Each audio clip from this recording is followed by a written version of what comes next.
Good morning, everyone, from here near Washington, D.C. I'm Zubair Qamar from Zubair's Bookshelf, and I'm thrilled to welcome you to another fascinating author interview. Today, we journey into the heart of 20th-century Iran through the lens of a community often written out of its story. My guest is Dr. Lior Sternfeld, author of the groundbreaking book, Between Iran and Zion, Jewish Histories of 20th-Century Iran, published by Stanford University Press. What did it mean to be Jewish in modern Iran? How did Zionism, revolution, and nationalism collide and coexist within Iranian Jewish identity? Let's dive into these questions and more with Dr. Sternfeld. Dr. Sternfeld, welcome to the podcast. Thank you so much for having me. Could you tell us a little bit about yourself, your academic background, how long you've been in the States, where were you before that, and what drew you to the study of Iranian Jewish history? Okay, this is a lot of ground to cover. So I was born and raised in Israel. I studied for undergrad Middle East Studies and Jewish History at Ben-Gurion University in Israel. Sometime in my second year, Ahmadinejad was elected president of Iran. And in Israel, there's this very unique attribute that every Israeli can become an expert on anything in a few seconds. And everyone knew to explain exactly what Ahmadinejad was and what's his background and everything. And I just want to know more. So I took a course on modern Iran, on state and society in modern Iran. And it really shook my world. For the first time, I encountered the story of Mohammad Mossadegh, the prime minister of Iran, who was overthrown by the CIA and the MI6 in 1953. Yeah. And then the dictatorship of the Shah took place on the ruins of this democratic experiment. And it blew my mind that, first of all, it took me so long. I was already 24 years old, and I considered myself to be a pretty informed citizen. And I couldn't believe that I didn't know anything about it, and I couldn't understand how not every conversation about Iran and the West starts with that.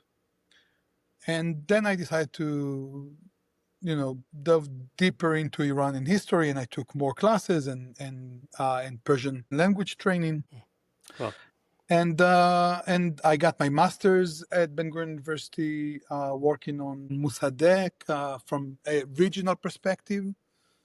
And then I went to the US in 2009 to get my PhD from the University of Texas, Austin. And, for me, it was like I was going into the graduate program thinking that I'm going to continue working on Mossadegh and the National Front. And I knew that if there's one thing that I'm not going to study is actually Jewish history of Iran. So you ended up studying what you thought you wouldn't study, right? Yeah, because I thought that over the years, at that point, I had been studying Iranian history for 5 or 6 years.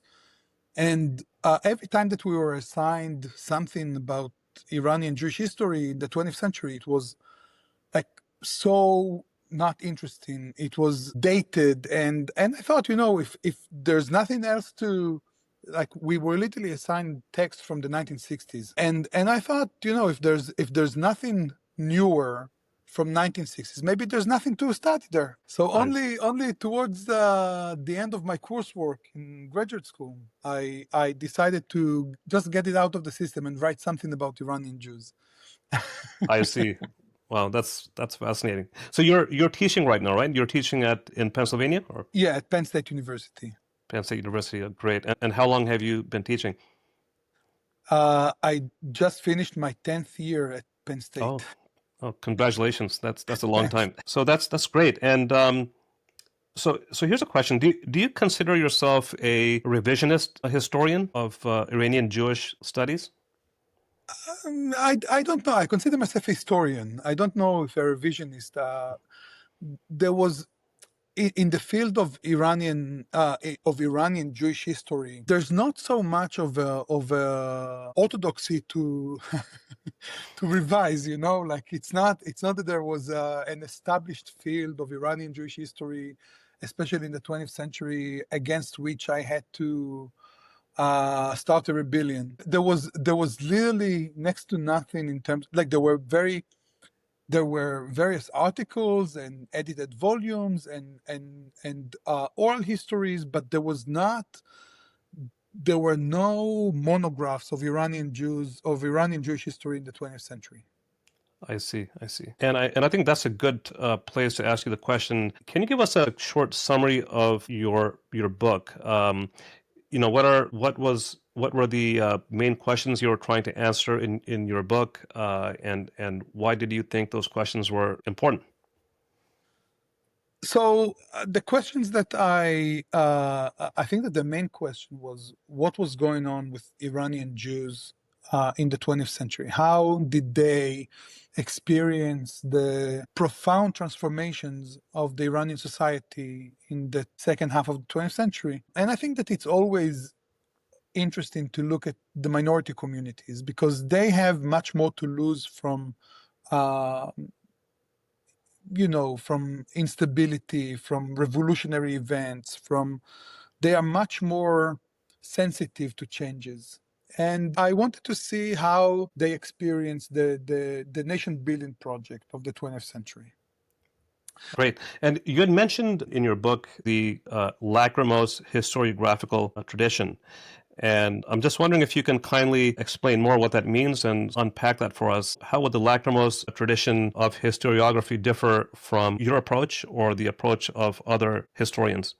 Thanks. I love this question because lachrymose history is a term that was coined, I believe, by Salo Baron, the important Jewish historian that in 1928 wrote an article on ghetto and emancipation. And this is where he presented the approach for the lachrymose view of Jewish history. He said, we talk about, and I'm going to paraphrase and put it very simply, but it's a fascinating article, and I really encourage everyone to read it. This is one of my assignments for every semester. Oh, fantastic.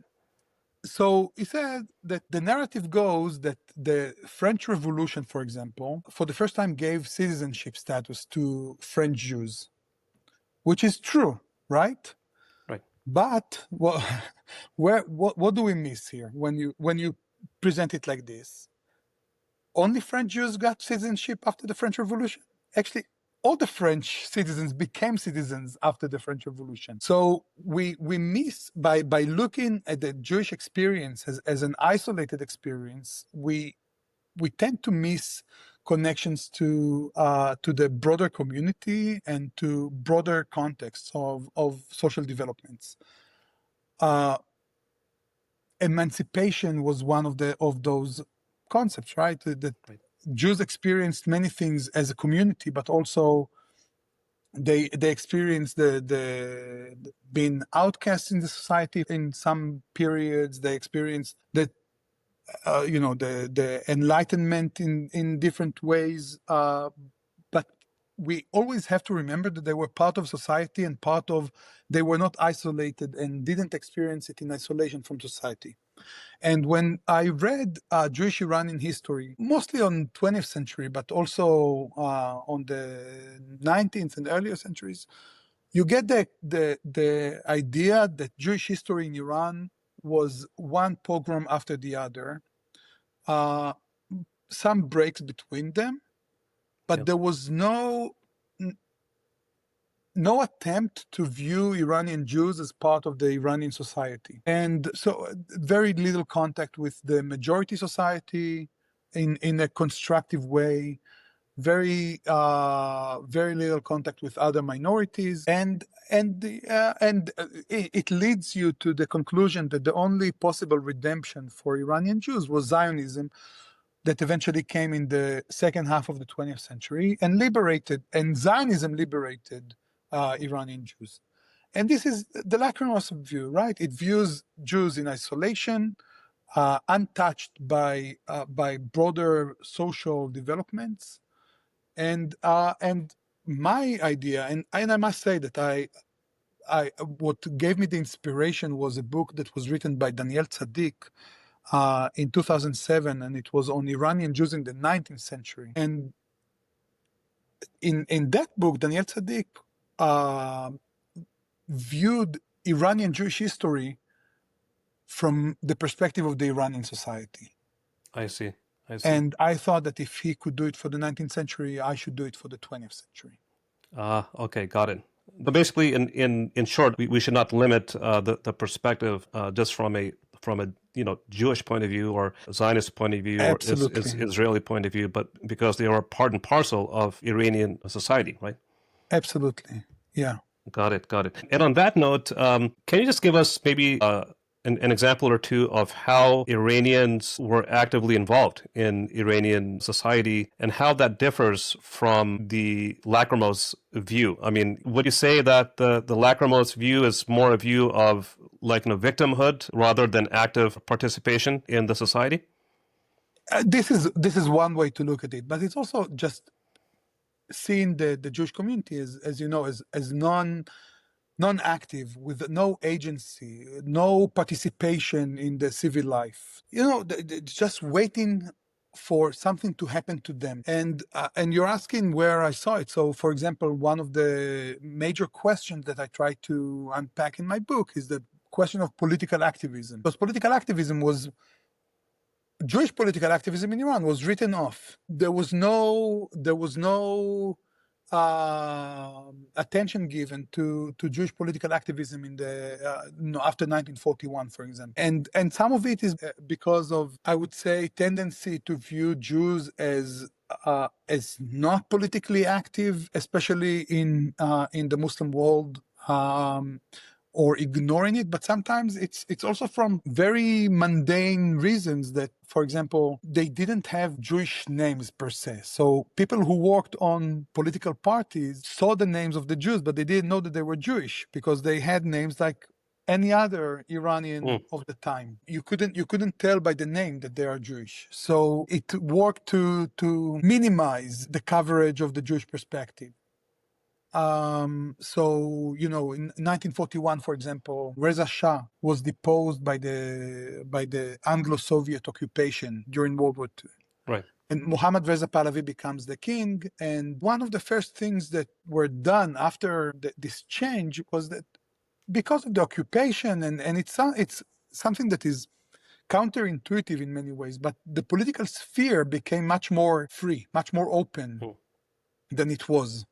And new parties started to appear all over the political spectrum. And one of those parties was the Tudeh Communist Party. And many Jews and minorities flocked into the ranks of the Tudeh Party, not because they were communists per se, and we can, and we also have to ask what's the nature of the Tudeh's communism in that time. But it was the only party that allowed non-Muslims to be active. So anyone who wanted, any non-Muslim who wanted to be politically active had only one venue to do it. And this was the Communist Party.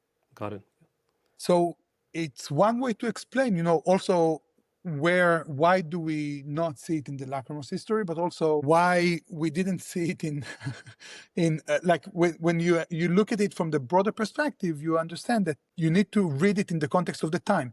It was the only way for any non-Muslim to be politically active.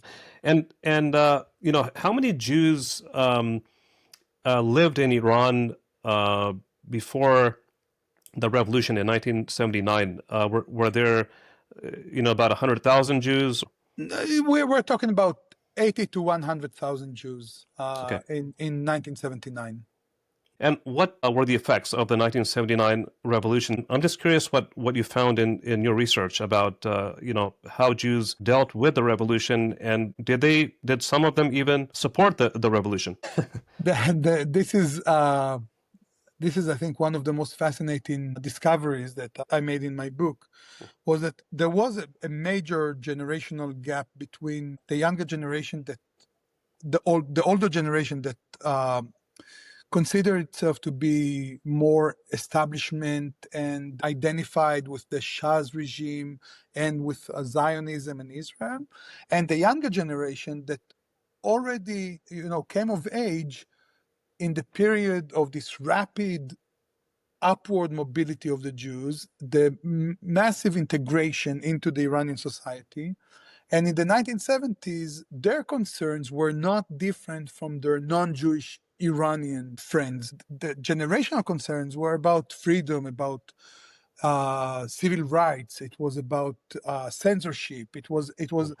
They didn't have this separation between, the interest of the community as a Jewish community in Iran, and so their identity was 100% Iranian, 100% Jewish, and they could identify very easily with the slogans of the revolution, and many of them supported it.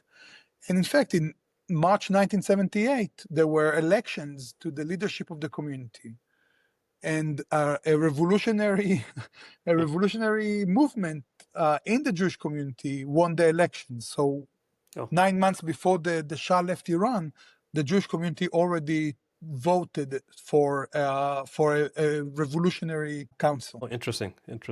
Yeah, but after the Shah left and Khomeini came back, how should I put it? It started a process of understanding the significance and the implications of the revolution on the Iranian society in general, and the Jewish community more specifically. There were many concerns, and it was at the same time that there were also many hopes. It was this chaotic utopian and dystopian period after the revolution. So did most Iranian Jews in Iran, before the revolution, they stayed in Iran, right? They didn't, or did more Iranian Jews migrate to Israel before and when Israel was made? So we actually can talk about two major waves of Jewish Iranian immigration out of Iran. One is 1948 to 1951, after the establishment of Israel. About 20,000 Jews left Iran to Israel. And they left for many reasons. I talk about it in my book. But they left as Jews. And in 1979, there is another wave of migration out. Most of the Iranian Jews that who left after 1979 actually moved to Southern California. Oh, okay. So the first destination of Iranian Jews was Southern California, and not Israel. So Interesting. My explanation is that in 1951, for example, Iranian Jews migrated out as Jews. In 1979, they migrated out as middle-class Iranians, and they moved to other places of middle-class Iranians. Got it. Does that does that mean that the Iranian Jews from 48 to 51, they followed more of the religious Zionism, compared to the political Zionism? Yeah, so I would be very careful with the labels of religious Zionism or political Zionism to identify, the reasons for this immigration. I mean, Zionism should be analyzed as an Iranian. If you want to understand how it affected the Iranian Jews, we have to understand it also as an Iranian phenomenon, right? And not just not to take at face value what it meant in outside Iran. So Jews in the 1940s, 1950s, who left Iran, they were more religious, but the Iranian society was more religious, broadly speaking. So it's also part of the broader social landscape. Sure. They moved to Israel either from hopes to get some kind of religious redemption, or to improve their quality of living. Yeah. Because in the 1940s, majority of Jews were very marginal They were in the periphery of the Iranian society. Got it. So this was a way to move up in the social ladder. There were other reasons, but Zionism meant different things in Iran in different times. Got it. Very interesting. And on that note, it'll be interesting to transition to contemporary times. And so, in one of our articles, I read that Israelis, their understanding of Iran, and I guess with that about maybe Iranian Jews is driven more by anxiety than by fact. And I'm just wondering, why is that so? Why is that the case? Look, so one explanation is that Israel and Iran were very close allies until 1979, and this alliance abruptly broke with the revolution. And for Israelis, hysteria around Iran started as soon as the Shah left Iran. And there were even headlines in the Israeli newspapers that Iran is planning concentration camps for the Jews. There was no attention given to the fact that Iranian Jews never, there was an Iranian Jewish representative in the Constitution Drafting Committee after the revolution. But this fact was not known, was not highlighted in any way. But there was this fear that the revolution is going to, to be the second coming of Nazi Germany. No, I see. And this discourse continued pretty steadily from 1979 onward. But it also covered for Israelis don't know the nature of the Shah's regime, for example. They believe that the Shah's regime was liberal. I don't know if they would say that it was liberal democracy, but they thought that it was liberal and very benevolent, like very beneficial to the Iranian people. They can't understand why they would prefer the revolution over the stability and the prosperity under the Shah. This dissonance, it creates this fear and this lack of understanding. And I would say that my former mentor and dear friend Hagai Ram wrote a book, Iranophobia, The Logic of an Israeli Obsession. Oh, yeah. And he shows how one of the things that drove this fear of this obsession was this deep-seated concern that Iran is actually a mirror image of Israel. That whatever Iran is going through now, Israel will go through later. I see. And so it's like this rejection of everything Iranian. And so there's a lot of anxiety. There is, the rhetoric between the countries in the past 20, 30 years did not help to allow even different explanation or different narratives to be introduced. This created all those traumas and anxieties that shape the way that Israelis view Iran through. Got it. And what are the perspectives of Israeli academics on Iranian Jewish history? I mean, do you get a lot of opposition from them, or do they disagree with you, or is, let's say, your view or your approach to historiography is it gaining wider currency now, or compared to before? I'd say that there's my approach is nowhere near getting the embrace of the establishment. Right. But it's okay. I'm not looking for it. I think that there are the field of Iranian studies in Israel is very small. It's not a vibrant community, and I have much respect to people in my field in Israel that they do interesting works. We have disagreements. We have some agreements. I think that they don't agree with my analysis. They think that I give too much weight to phenomena that they thought did not deserve as much. But when you're a historian and you're sitting with your sources and you put them together, with the same cluster of sources, two historians will create two different narratives. And I feel pretty, I feel pretty good about the narrative that I drew. I think that it brought a lot of attention to Iranian Jewish history and Iranian history from the perspective of minorities. Right. I think that overall we need this healthy conversation to take place. We need to discuss, in good faith, the scholarship of one another. Thank you, Dr. Sternfeld. So two more questions. So the first question is, especially in view of current and recent events going on in Iran and Israel and between them, what do you hope readers take away from your book? Is there any aspect of your book that sort of resonates more than other aspects in view of recent and current events that you think would be beneficial for readers and others to understand?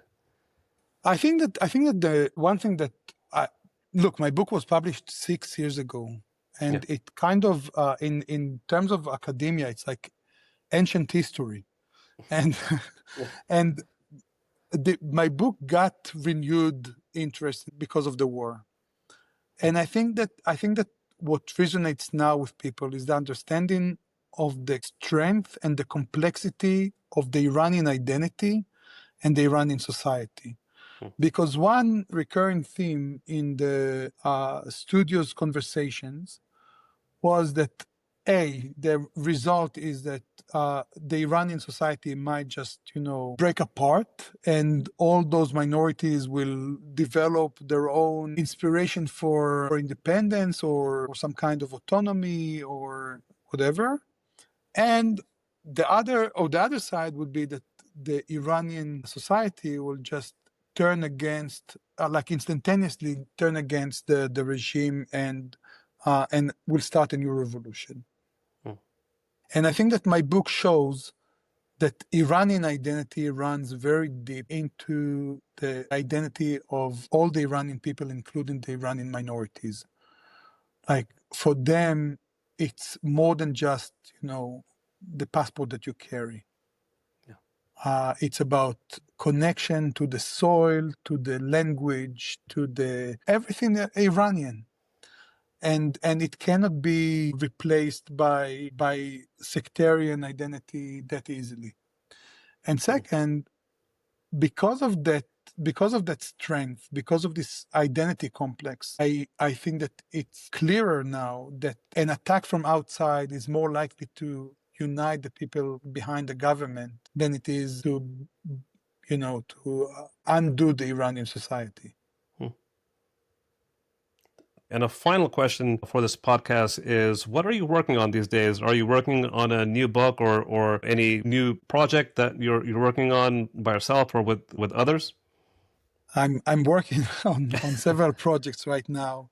My next book project that is hopefully being close to being done is on the Iranian Jewish diaspora communities in the US and Israel. My book ended shortly after the Islamic Revolution, and now I wanted to follow up and see what happened with the same communities after they left Iran. Interesting. Another project is a collaborative project that we are writing Jewish history of the Middle East and North Africa from 1800 to the present. Oh, fascinating! That's really fascinating. And when do you think that would be available to the public? 18 to 24 months, inshallah. Inshallah. Dr. Sternfeld, I've taken a lot of your time. Thank you so much for answering my questions, and I'm sure that the audience really also appreciates all that you've shared here. And thank you to our audience for joining. Thank you. Bye-bye.